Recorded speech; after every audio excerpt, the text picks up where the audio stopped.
convener for the Kumi Preko. He is a leader of one of three H1C, who is also a member of the Parliamentary Committee on Legal and Parliamentary Affairs, Constitutional Legal and Parliamentary Affairs.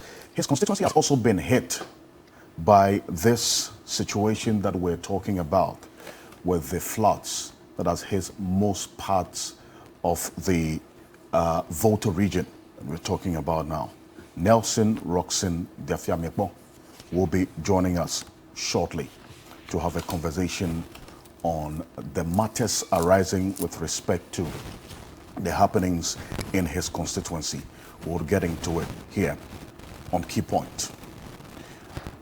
We'll also be joined by the Honorable Andy Apiakobi shortly to also have a conversation on the call on Parliament to also step in. In fact, there have been calls for Parliament to reconvene on a certificate of emergency to consider some of these calls for a state of emergency to be imposed or declared in these areas that have been hit by the floods. Now, I want you to take a look at this, some of the areas that we've been throughout the week. In fact, we have a number of people in the Volta region monitoring the situation for us. My colleagues, Godwin Asedeba, Emmanuel Samani, Joseph Armstrong, Roland Walker, have all been there on the ground to bring you a direct coverage of the situation as we are seeing playing out in the Volta region. This is the aerial view of the Mepe area. That's what's happening in the Mepe community. In fact, it's one of the heaviest hit communities. You understand, the flood waters have inundated most parts of the community, where most of the buildings there, unfortunately, have been submerged under the flood waters. That is what's happening. This place you see was bare land. And now people have to commute with canoes. That's how bad the situation is as we speak. And it is worrying, to say the least. And we'll take you as well to Sogakope as well, one of the areas that has been heavily hit. Sogakope, where we also understand that people, unfortunately, a number of them have been displaced as a result. And we are counting close to 22,000 people. In fact, maybe over 22,000 people that have been impacted, including hotels. What you're seeing there are some of the hotels that have been affected as well as a result of the spillage of the excess water from the Akosombo Dam. And the situation, unfortunately, we don't know when it's going to end, because the Volta River Authority says they will continue to spill. But as to the date or when it would end is another matter. This is Gemini. Gemini is a town in the South Dai constituency. You see those buildings there? Almost submerged to the roofing level. Some of them have been submerged beyond the roofing level. All of it in the flood waters. And that, to the extent that the building was there, to tell you that that was bare land. The light pole. And the pole you see there is a light pole. Electricity. A pole that was mounted to extend electricity. Now it's almost up and down in the flood waters. All of these places were bare land. And this is, Gemini is one of the areas where they have a market. What you're seeing there is the market, where Wednesday was a market day. And unfortunately, because of this situation, look at that. All the buildings there submerged totally in the flood waters. This is a shed that we understand belonged to a woman, an old woman who sells fish. That's what's happened. Regional Caucus Chair, Edra. The Honourable Member of Parliament for the South Dike constituency is here. The Nelson Rocks and Dafeamekpor. This Germany area is in his constituency. Welcome, Honourable. Good morning. Thank you, my brother. Now, so I wanted to speak to the video we just saw. Yeah. That area, it's a market, correct? Yes, it's actually the biggest periodic market in the Eastern Corridor. The biggest periodic market in the Eastern Corridor. In geography, that's how they call it. They call them periodic markets. It starts from Tuesday, Wednesday, Thursday. Those are the market days. And the revenues for the state, it's unbelievable. Huge source of revenue. Okay. Wow. If I give you the statistics for the past 20 years, you'll be amazed. So all of these places we are seeing was bare land? Yes. This is where actually the market operates. This is where they converge. This is where they do the transactions. And the floodwaters have... Yes, the lake is swallowed it up. To the roofing level? Yes, because you see the houses are actually shops and homes. So the market, the convergence of the people, where they do the trading, the transactions, happens where you see the water, the bay area. That's where the canoe is now? Yes. The boats actually come from as far as Yiji. Yiji? Some travel for 3 days on the lake to get to Germany. So these people who lived in these houses, where are they now? What's happening? How are they living? They've been moved to... You said that's an electric pole? Yes, that's a service pole. In fact, I actually put the street light on it. You put the street light on that pole? Yes. Just to illuminate the market at night. And it's completely swallowed. It's about 8 feet to 10 feet. That pole we are seeing there? The pole is about 22 feet. And you see that nearly half is what is above water. So it should tell you the height of the pole on the ground. Oh, that is below water level, not sea level in this case. But tell me about the people who are there, those who have been displaced. How are they living? Germany has a general population of about 15,000. It's the most populous in South Dike. So it's actually my World Bank in terms of politics. And so the crisis, it's put me on edge. I've been running around looking for relief items to bring some succor to the people. It's also a very interesting place, full of families. People are so interrelated. So luckily, we are able to settle with other families whose homes are on a higher ground, as it were. But it's not enough. The churches, I must commend our churches in Germany. The Council of Churches, led by a very young man, has been fantastic. But they can only do so much. We need some intervention. We need to create a temporary camp. So we've agreed that we'll build some tents. So we need roofing sheets and some timber, some student mattresses. And the terrible thing is that because the rains are still pouring in, groundwater too is disturbing.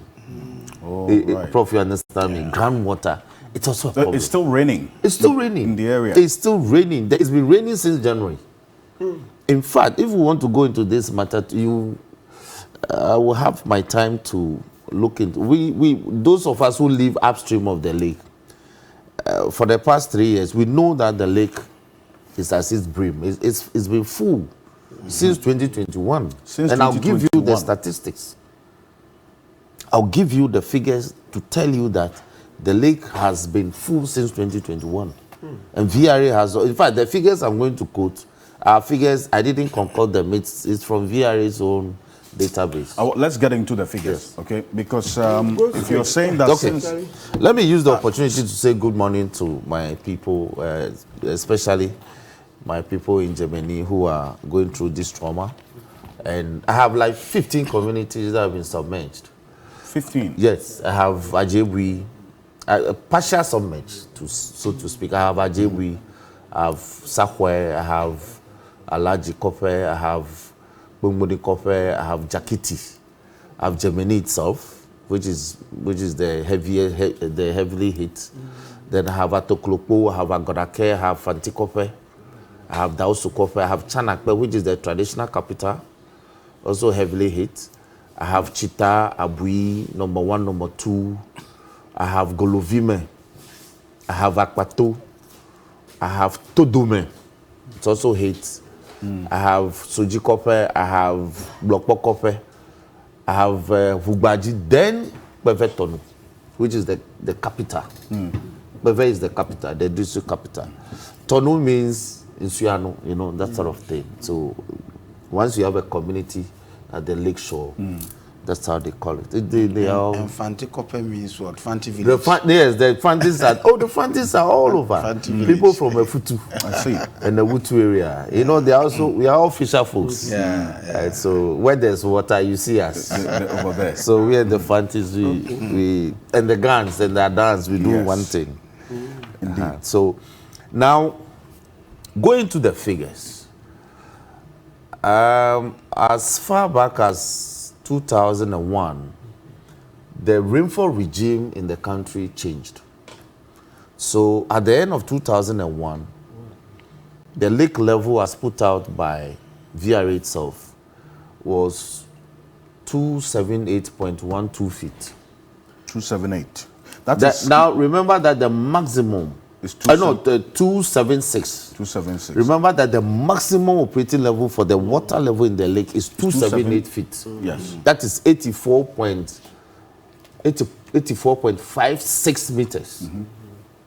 So if you were doing 276 in 2021, the lake is at its brim. Yeah. It shouldn't overflow for you to know that it was full.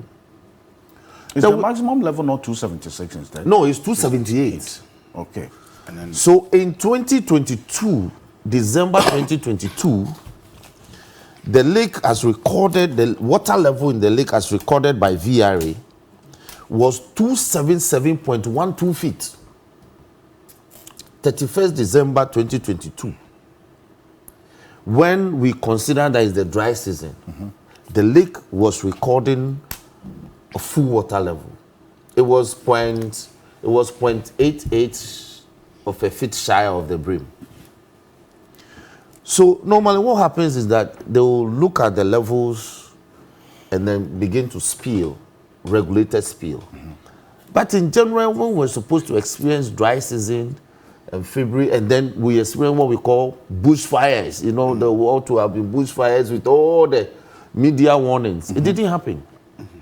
The rains began right from January 1st, on New Year's Day. The rains began to pour. So the inflows into the lake from the upstream increased instead. So VRA knew right from January this year that the lake was teetering at its brim. So they needed to spill. bit by bit. Bit by bit. In fact, there's a whole department on management of the lake level and spillage at VRA, headed by a director of Hydro. So the story that we were misled by staffs of meteorological services is such a tale that I don't want to describe it in some terms, but it's such a tall tale or a telltale to tell people. So, and I'm told that as of April, the inflows from Afram, Oti, Dain, White Volta, Black Volta, and all the other major streams you can think of upstream in the Voltairean basin was full. Every stream was overflowing. In fact, we'll come to that as well, because we've monitored some flooding along the Oti, Western North, Northern Savannah regions. About 7 regions have been experiencing flooding as a result of the increasing water levels in the red, white, and black Volta. And to the extent that even the Bui Dam itself also spilled because the dam was overflowing because of rainfall, increased rainfall regime in the catchment area. You know, when we reported, the authorities of Bui Dam came out to say that's not true, but at least the evidence is the Bui spilled. Last year, Bui spilled because the dam was full. In fact, it was an issue in Parliament. Bui actually spilled. It was an issue in Parliament. The Bui Dam was spilled of excess water. Bui is not a dam. So they spill. Once it's overflowing, they spill. And because I recall the member of Parliament, that's Honorable Ahmed, my first deputy whip. You know, that's his constituency. There are some villages along the Bui Lake. He has to actually travel to Côte d'Ivoire. Yes, if you are going to those villages in Ghana, you actually have to enter Côte d'Ivoire to go and negotiate around the lake in order to reach them. And all these are every communities, because where there's water, we are there. So he brought this matter to Parliament. And the spillage was also having effect on some other resettlement communities downstream of the Bui Dam. And I recall very well, because I am a product of this place. So I take interest in some of these matters. So I know that in 2021, Bui spilled. In 2022, they spilled. Now, speaking of VRA, so from April, May, clearly you had to spill. I was busy in the area because, you know, that was during our internal elections. May of this year. Yes, so I was perpetually there every day. And I saw the water levels. And I knew that the level that we were seeing, the lake was full. You see palm trees that are about 25 to 30 years old now in water. It means when they were growing up, there was no water. So the water hasn't reached this level in many, many years. In fact, the last time that the water reached this level was 10 years ago. But you know, palms are very hardy. Once they are above water, even if they are in water, they are able to grow. So I can understand. But the last time we recorded this was in 2010. In fact, VRA will tell you that that was the highest recorded level of the lake ever since 1965. They recorded 277.52 feet. We are doing 277.36 now. You understand? So, but there was spillage in 2010, 2011. Mefe was not overwhelmed. Bato was not overwhelmed. Cisneros is not in water. Dr. Anya's spa is not in water. Wow. You understand? So there's something fundamentally wrong with the spillage that was done this time around in the manner that it was done.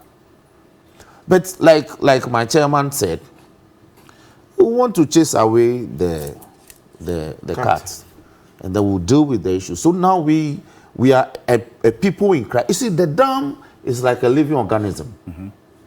It stores water. When it brings problems to the people around it upstream, it discharges to bring comfort. But the discharging, there's a whole protocol around the discharging. It is done in such a way that the water flows through its channel, the estuary, into the sea, without overflowing its levees. The levees are the embankments along the estuary in geography. So Akosombo spills into the Akosombo Dam. The Akosombo Dam is the smaller dam. And when you spill at that volume, one gets filled up in 24 hours because it's not big. So one has no option than to spill in the manner that they did. But one accidentally is also managed by VRA. So again, it is still VRA. So the VRA acted unprofessionally in discharging this time round. In the statement, they said the ongoing controlled spilling from the Akosombo Dam has been carried out on an incremental basis since September 15, 2023, starting gradually from 20,000 cubic feet per second to the current level of 180,000 cubic feet per second. From 20,000 feet on September 15 to 180,000 cubic feet. That's the level at which they are spilling now. You make the argument that this control spillage should have started earlier, in April, May. It ought to have started sometime April or May.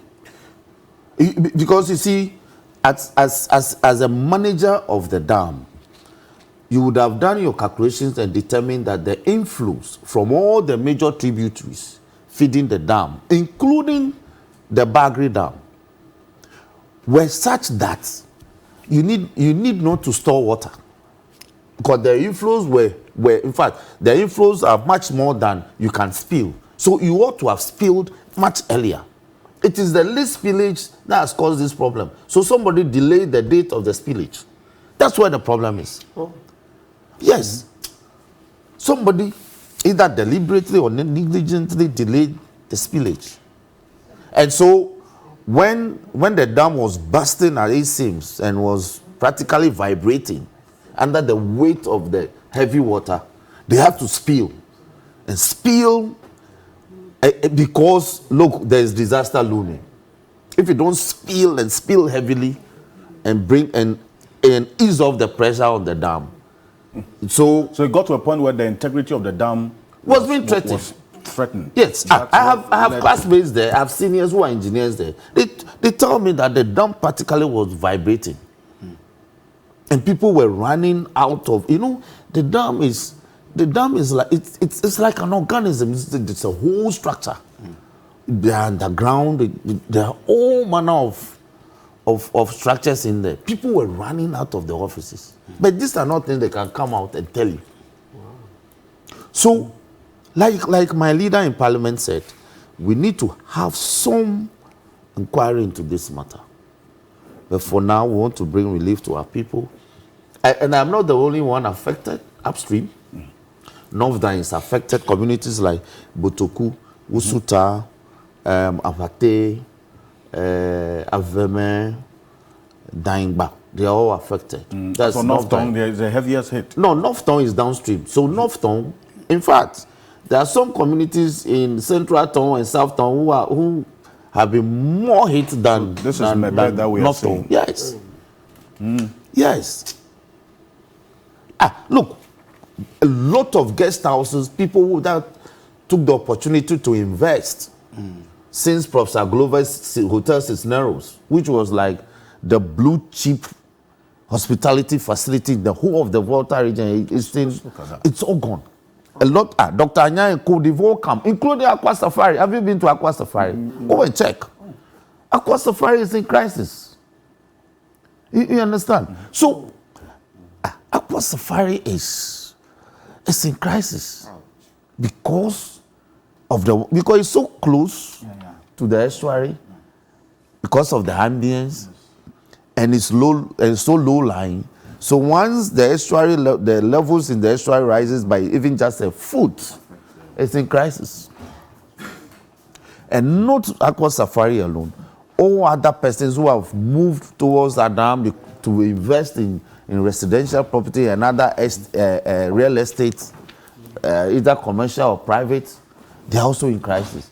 Some time ago, it was fashionable for people to go and buy island in Ada. You heard of that. People were buying islands. And I said that my knowledge in geography will make me do that. Wow. But it was fashionable. There are people who go and buy a whole island and say, that's my property. All those islands are submerged. Wow. With properties on them and all. You understand? So the problem is more than meets the eye. Both upstream and downstream. Upstream, in addition to residential and commercial properties, farmlands. That is the breadbasket of the country. Farming around the lake throughout the country is such a big thing. A particular company named Golden Exotic. Yes, Golden Exotic. They produce bananas. Recorded over $500,000 loss. Oh. And that is even downstream. I know their farm. So that's one other, in fact, at least. Yes, I know their farm. I know the Volta is the exotics into pineapples and banana and all that. But I speak of family. My rice farm is gone. Oh, at where? Agogo. Wow. Agogo. Yes. That's a dry area. Yes, a dry area. So I was going to go. Yes. That is Dafram. That is the catchment area for Dafram River, which is now part of the lake. It's only this year that I started. So at least now that he started talking, I just think that it is worth it that I introduce the man who has just indicated that your rice farm. 200 acres. Yes. 200 acres. Yeah. Yes. Maize farms in and the Nigeria Apiakobi. will all be gone. Charlie.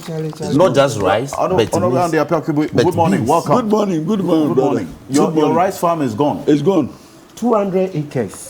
You see, I tried to encourage my people in Asante Achim North to go into rice farming this year, and indeed I provided support for them all. Incidentally, yesterday some of them called me that they are about harvesting, but unfortunately for me, at the estuary of Afram and Owam, my farm is totally lost. Totally lost. It's submerged. Totally lost. 200 acres rice farm. Totally lost. Member of Parliament for In fact, Asante Achim. I provided weedicides and fertilizers for the outgrowers.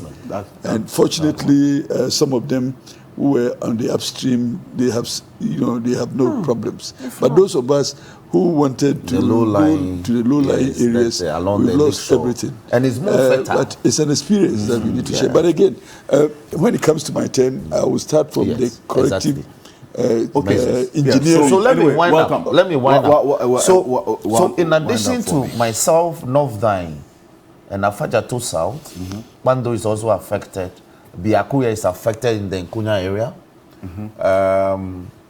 Krachi East, Krachi West is heavily affected. Now, we'll go into the areas that have been affected because it's quite wide. That's upstream. That's upstream. Right? So Yeah. I speak of Why did we businesses, get here? residential homes, farmlands, and as Right. well as those who are into fish farming, that is aquaculture on the lake proper, as well as downstream. So when should we be seeking answers to the accountability question? Is it after? Let's deal with the yes. relief matters. That's where I want to start. Yeah. So in terms of the relief matters, we are looking for roofing sheets, some timber. I'll give you time to make that appear. yeah. Don't worry. Okay. That's why we even brought you all the way from South Dai to this place this morning. So that will be given to you. It's a promise. Very well. But let me wind up with this. A week today, the lake was doing 277.12. A week today. 277. Yes. Last week Sunday, the lake did 277.14. The Monday, it did 277.24. Increasing. Wednesday, it did 277.31. And did, I think, 277.36 as of between Thursday and yesterday. So the idea that is the levels are dwindling, I disagree given the figures. Even with the heavy spillage, look at the date, the official date they've given. That's 15th September. They began the spillings 15th September. So it should tell you that the lake has been pregnant with water for so long.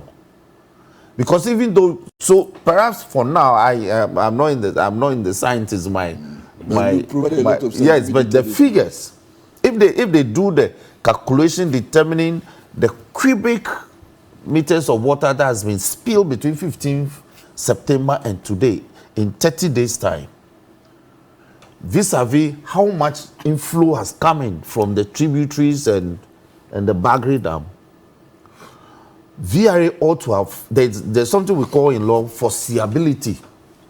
They should have foresaw this, that they will have enough water in order to spill early.